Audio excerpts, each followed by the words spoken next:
दोस्तों आज मैं आपके लिए 2022 में रिसेंटली रिलीज हुई एक अमेरिकन हॉरर मूवी लाया हूँ जिसका नाम है लुलाबाई।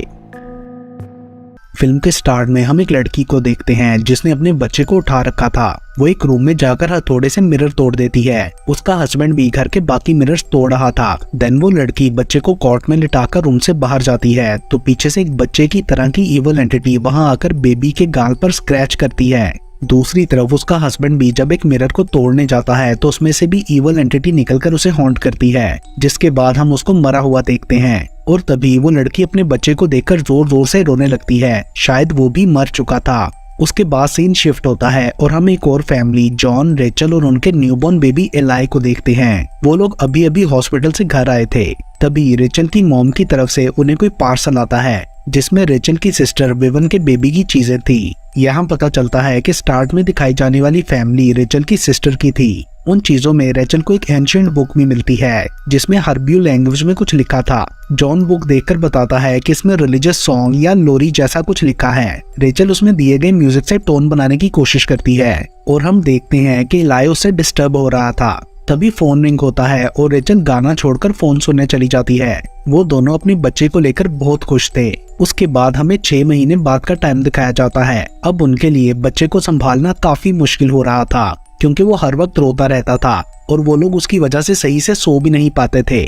एक दिन जॉन के काम पर जाने के बाद रेचल पीछे से सारा दिन इलाई को संभालने में गुजार देती है, बट वो उसे बहुत तंग कर रहा था। रात हो जाने तक भी रोता रहता है। तभी अचानक रेचल को वो एंशिएंट बुक दिखाई देती है और वो उसमें म्यूजिक देखकर लोरी गुनगुनाने लगती है, जिससे इलाई चुप होकर सो गया था। मीनवाइल हमें घर का एक मिरर भी क्रैक होता दिखाया जाता है एंड उस रात वो इलाई के सुकून से सो जाने की वजह से काफी टाइम एक साथ स्पेंड करते हैं। देन सोते हुए रेचल की किसी आवाज से आंख खुल जाती है। वो आवाज बेबी मॉनिटर से आ रही थी। अचानक रेचल को इलाई के पास किसी क्रीपी लेडी का फेस दिखता है और वो घबराकर जल्दी से इलाई के रूम में जाती है, मगर वहाँ चेक करने पर कोई भी नहीं होता। रेचल को लगा था कि शायद ये मॉनिटर का ग्लिच है, इसलिए वो उसे फेंक देती है। तभी दरवाजे के बाहर से अजीब सी आवाजें आने लगती हैं और उनका पैरट भी शोर करने लगा था। रेचल डरते हुए पीप होल से बाहर देखती है, मगर वहाँ कोई भी नहीं होता। एंड देन वापस रूम में जाते हुए उसे मिरर में कोई परछाई दिखती है, बट करीब से देखने पर वो गायब हो चुकी थी। रेचल उसे अपना वहम समझकर सोने चली जाती है।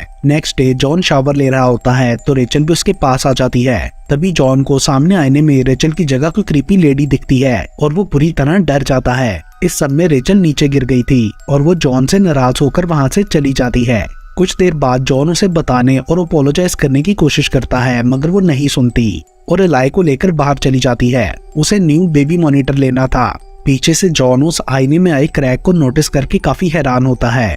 उधर मॉल में जब रेचल बेबी सेक्शन में जाती है तो सडनली सारे मॉनिटर्स फ्लिक करने लगते हैं और लाइट भी बंद हो जाती है। तभी रेचल को मॉनिटर में अपने पास कोई क्रीपी लेडी दिखती है, जिसे देखकर वो बुरी तरह डर गई थी। वो जोर जोर से चीखने लगती है। उसकी आवाज सुनकर एक स्टाफ मेंबर भी वहां आ गई थी, मतलब ये सिर्फ रेचल का एक विजन था। उसके बाद हम रेचल को घर में देखते हैं जहाँ उस आईने में और ज्यादा क्रैक्स पड़ने लगते हैं और पैरट भी फिर से शोर करने लगा था। उसके शोर से रेचल को गुस्सा आ जाता है और वो देखने के लिए जाती है, मगर तभी लाइट बंद हो गई थी और उसे इलाई के रूम में बच्चे के रोने की आवाज आती है। रेचल काफी घबरा गई थी क्योंकि इलाई तो उसके पास था, तो फिर अंदर कौन रो रहा है। वो आहिस्ता आहिस्ता से कॉट के पास जाकर उससे चादर हटाती है तो उसके नीचे एक टॉय था। तभी हमें पीछे क्लोजेट में से किसी का हाथ दिखता है और फिर क्लोजेट का दरवाजा भी खुलने लगता है। पीछे देखने पर रेचल को क्लोजेट में वही औरत दिखती है, जिसके बाद रेचल डरकर वहां से भाग जाती है। कुछ देर बाद जॉन वापस आता है तो रेचल उसे नीचे लॉबी में खड़ी मिलती है। वो काफी घबराई हुई थी और जॉन को बताती है कि हमारे घर में कोई है, जिसके बाद जॉन उसे बाहर ही छोड़कर खुद अंदर देखने जाता है, मगर पूरे घर में कोई भी नहीं होता। अचानक से उनका पैरट पीछे से उड़ता हुआ आता है तो जॉन उसे गलती से मार डालता है। उसके बाद रेचल जॉन को बताती है कि शायद मैं पागल हो रही हूँ, मुझे हर जगह एक क्रीपी सी औरत दिखाई देती है। तभी जॉन उसे वो एंशिएंट बुक में बनी औरत दिखाकर पूछता है, क्या तुम्हें ये नजर आती है? और रेचल के हाँ बोलने पर वो कहता है कि उस दिन शावर में मैंने भी इसी औरत को देखा था। अब उन दोनों को लगने लगा था कि शायद ठीक से ना सोने की वजह से उनके साथ ये सब हो रहा है और वो उस बुक को फेंक देते हैं और इलाई को भी अपने साथ सुलाने का डिसाइड करते हैं।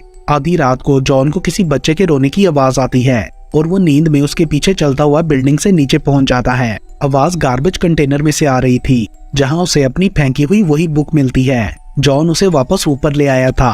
उस बुक में काफी क्रीपी इमेजेस बने हुए थे जिनका मतलब जॉन को समझ नहीं आता। उसके बाद इलाई उठकर रोने लगता है तो रेचल अनजाने में वही लोरी गुनगुनाने लगती है। तभी उसे सेम आवाज बाहर से भी सुनाई देती है और अचानक से इलाई भी गायब हो गया था। वो चादर के अंदर इलाई को ढूंढने लगती है तो उसे उसका क्रीपी और डेड फेस दिखाई देता है। रेचल बुरी तरह घबराकर बेड से नीचे उतर जाती है, लेकिन फिर इलाई भी उसे चादर के नीचे मिल गया था। उसके बाद जॉन इलाई को अपने साथ कहीं बाहर लेकर जाता है ताकि रेचल कुछ टाइम रिलैक्स कर सके। मगर उनके जाते ही रेचल भी तैयार होकर हॉस्पिटल में अपनी बहन विविन से मिलने चली जाती है। उधर जॉन जूइश प्रेयर हाउस में जाकर एक लेडी रब्बी से मिलता है जो उसे कहती है कि विविन भी मेरे पास सेम स्टोरी और सेम क्वेश्चंस के साथ आई थी। जॉन को ये थोड़ा अजीब लगता है। एंड दूसरी तरफ रेचल विविन को बताती है कि मॉम ने तुम्हारी चीजें मुझे भेजी और मैंने बुक में से लोरी पढ़ी। ये सुनकर विविन बोलती है कि वो लोरी ठीक नहीं है, मैंने भी उसे गुनगुनाया था तो लिलित आकर मेरे बेबी जैक को ले गई।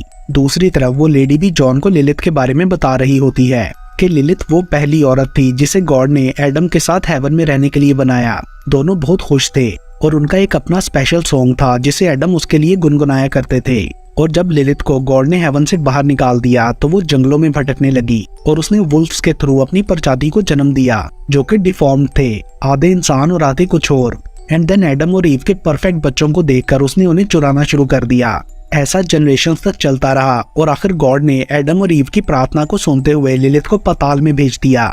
विविन रेचल को बताती है कि लोरी का मतलब है लिलित को बच्चों से दूर रखना, बट लिलित ने अपने और एडम के स्पेशल सॉन्ग को ट्विस्ट करके एक नई लोरी बना दी जो कि बिल्कुल ऑपोजिट काम करती है, यानी वो उसे बुलाने के लिए है। इसी तरह उस लोरी को गाने से वो मेरे बेटे को ले गई और जो डेड बॉडी पुलिस को मिली वो मेरा बेटा नहीं था। तुम मुझे यहाँ से निकालो तो मैं तुम्हारी हेल्प कर सकती हूँ। दूसरी तरफ वो लेडी जॉन से बोलती है कि मैं इस केस में तुम्हारी कोई हेल्प नहीं कर सकती और शायद विविन के टाइम भी ऐसा ही हुआ होगा। घर पहुंचकर जॉन देखता है कि बाथरूम के टैप से पानी बाहर आ रहा था और रेचल भी वहां नहीं थी। सो वो इलाई को नीचे रख के टैप बंद करने जाता है तो बाथरूम का दरवाजा खुद से बंद हो जाता है और बाहर म्यूटेंट बेबीज आकर इलाई के पास एक वास तोड़ देते हैं ताकि उसे कांच लग जाए। उधर जॉन को शावर एरिया में क्रीपी लेडी का साया दिखाई देता है जिससे वो डर जाता है, मगर दरवाजा खोलने पर वहां कोई नहीं होता।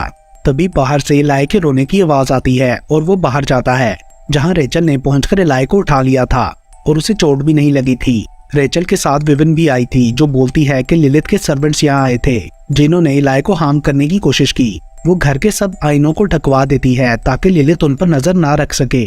जॉन को उसका यहाँ आना अच्छा नहीं लगा था, मगर उसकी बातें सुनकर विविन बोलती है कि वो सब एक्सीडेंट नहीं था, लिलित मेरे बच्चे को ले गई और उसकी सर्वेंट क्रोन ने मेरे हस्बैंड को मारा और अब वो इलाई को लेने के लिए आने वाली है, इसलिए तुम कभी भी उसे खुद से अलग ना रखना और अगर लिलित की क्रोन को देखो तो भाग जाना।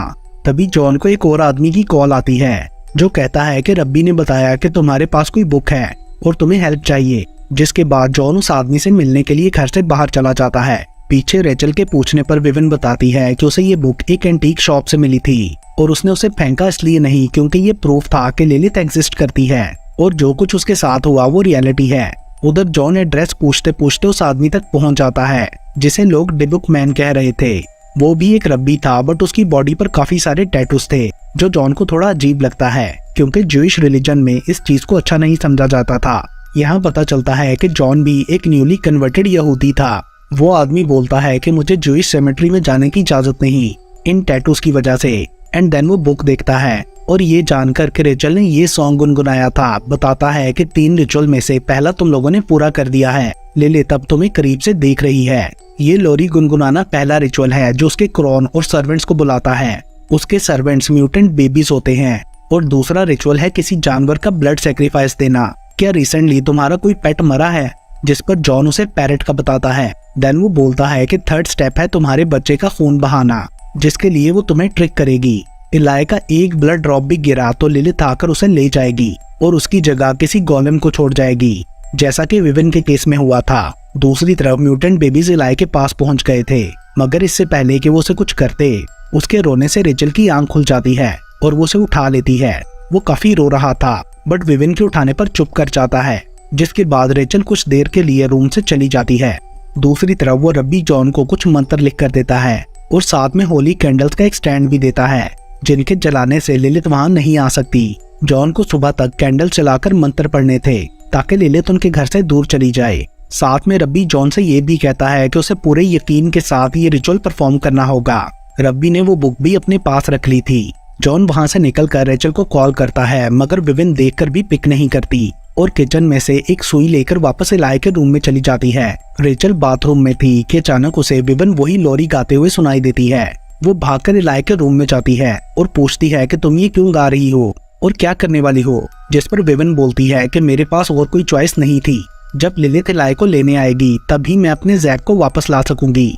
रेचल समझ जाती है कि विविन ने जानबूझकर वो बुक उसे भिजवाई थी। विविन कहती है कि मैं कब से इस दिन का वेट कर रही थी कि लिलिथ इलाई को लेने आएगी और हम उसके पीछे जाकर इलाई और जैक दोनों को वापस ले आएंगे। उसने इलाई का ब्लड ड्रॉप भी गिरा दिया था। उधर जॉन को रास्ते में वो क्रीपी औरत खड़ी दिखती है, मगर वो इग्नोर कर देता है। तभी अचानक वो बैक सीट से उस पर अटैक कर देती है। जॉन जल्दी से नीचे उतर गया था। दूसरी तरफ घर में विविन और रेचल में फाइट होती है और चोट लगने से रेचल बेहोश हो गई थी। तभी लिलिथ वहां आकर इलाई को ले जाती है।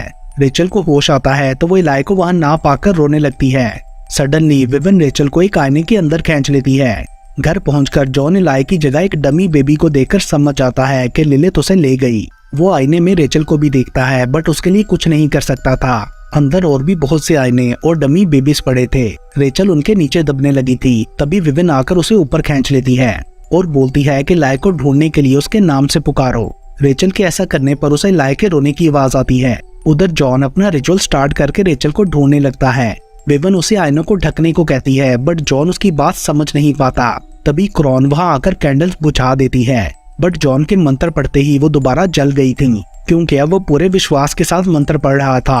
आखिर क्रॉन का हाथ भी जलने लगता है और वो स्टैंड छोड़कर वापस भाग जाती है। उधर रेचल इलाई के आवाज के पीछे एक दरवाजे तक पहुंचती है जहां क्रॉन खड़ी थी। वो उसे रोकने की कोशिश करती है, बट रेचल फिर भी किसी तरह अंदर चली गई थी। अंदर वाइट लाइट थी और अचानक से बहुत सारे बच्चों के रोने की आवाज आने लगती है, बट रेचल आखिर इलाई के पास पहुंच जाती है। तभी लिलिथ वहां आकर रेचल से इलाई को छीन लेती है और इससे पहले कि वो रेचल को हार्म करती, विविन पीछे से आकर उस पर अटैक कर देती है और कोर्ट में लेटा इलाई रेचल को पकड़ाकर वहां से भागने को कहती है। लिलिथ को बहुत ज्यादा गुस्सा आ गया था और वो विविन को मार डालती है। रेचल इलाई को लेकर भागे जा रही थी। आसपास और भी आईने थे जहां से और बच्चों को देखा जा सकता था, मतलब लिलिथ की नजर उन सब पर थी। लिलिथ की लोरी गाने से सब आईने टूटने लगते हैं और इससे पहले कि सामने जॉन वाला आईना टूटता, रेचल भागकर उससे अंदर चली जाती है। लिलिथ भी उसके पीछे वहां आने की कोशिश करती है, मगर उनके मंत्र पढ़ने से वापस अपनी दुनिया में चली जाती है। तभी उन्हें पता चलता है कि वो बेबी इलाई नहीं बल्कि जैक था। विविन ने उसे ट्रिक करके बेबीज को बदल दिया था। एंड के सीन में दिखाया जाता है कि जॉन ने उस रब्बी के असिस्टेंट को कुछ पैसे देकर वो बुक वापस ले ली थी, मतलब वो भी इलाई को पाने के लिए विविन की तरह किसी और को ट्रिक करने वाले थे। विविन भी अब लिलिथ की क्रॉन बन चुकी थी और इसके साथ ही ये मूवी यहीं पर खत्म हो जाती है।